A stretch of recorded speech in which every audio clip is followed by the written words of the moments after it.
যাদের renal stone বা ureteric stone পড়বে, রেনাল স্টোন বা ureteric stone, renal angle tenderness must, ঠিক আছে? আমি যেটা সবচেয়ে সিম্পল বলি, এটা হচ্ছে আইলিয়াক ক্রেস্ট। আইলিয়াক ক্রেস্ট, হ্যাঁ, ক্রেস্ট থেকে উপরে ওঠো, দিস ইজ দ্য 12 ব্রিভ। তাহলে এইখানে হাত রাখো একটা, ক্লিয়ার?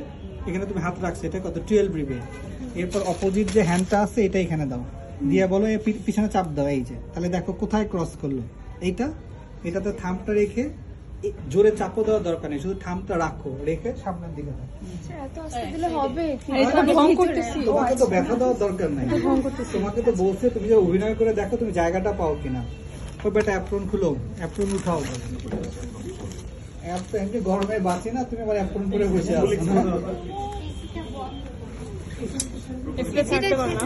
একদম রিল্যাক্স করে বসো, তোমার বান্ধবী দেখবে, কিছু করার নেই, ঠিক আছে?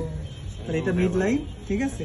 হ্যাঁ, এর উপরে আসো, এই যে আইলিয়াক ক্রেস্ট, হাত দাও, হাত দাও, আইলিয়াক ক্রেস্টে হাত দাও, দেখো বাঙালিতে সব হাতাহাতি একসাথে করার অভ্যাস, ঠিক আছে না? ঠিক আছে, পাইছো আইলিয়াক ক্রেস্ট? হ্যাঁ, এই যে আইলিয়াক ক্রেস্ট, ওকে, উপরে উঠো, এই যে দেখো 12 ব্রিভ। আইলিয়াক ক্রেস্ট, এই যে দেখো 12 ব্রিভ। তাহলে তোমার এইখান থেকে নামার দরকার নাই, it is very simple. Put the 4 finger on the iliac crest, just above upwards 12 ব্রিভ। এখানে 4 ফিঙ্গার রাখো, অন্য হাত দিয়ে বলো যে তোমার ডিরেক্টর স্পাইনে প্রেসার দাও। এই দেখো এইখানে রাখছো, এই দুইটা যেখানে কাট করলো এটাই তোমার হচ্ছে রেনাল অ্যাঙ্গেল। থামটা রাখবা, রেখে একটু চাপ দিয়ে অভিনয় করে হচ্ছে হাত দিকে তাকাবা, this is the renal angle. Yes, yes, pressure দাও।